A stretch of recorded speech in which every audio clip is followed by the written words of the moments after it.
2000 वर्षांपेक्षा अधिक जुना, लोहासारखा मजबूत, ढालीसारखा बळकट असा दुर्जय किल्ला म्हणजे किल्ला लोहगड. स्वराज्याचा विस्तार झपाट्याने चालत असताना छत्रपती शिवाजी महाराजांनी सन 1657मध्ये भिवंडी आणि कल्याण परिसर जिंकून घेतला आणि त्याचबरोबर विसापूर आणि किल्ला लोहगड स्वराज्यात सामील करून घेतला.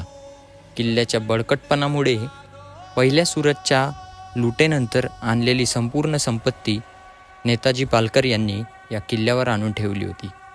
अतिशय जुना असल्यामुळे या किल्ल्याने सातवाहन, चालुक्य, यादव अशा अनेक राजवटीसुद्धा बघितल्या आहे. सन 1665मध्ये झालेल्या पुरंदरच्या तहात हा किल्ला मुघलांच्या हाती देण्यात आला होता. परंतु काही वर्षानंतर पुन्हा तो किल्ला स्वराज्यात सामील करून घेण्यात आला.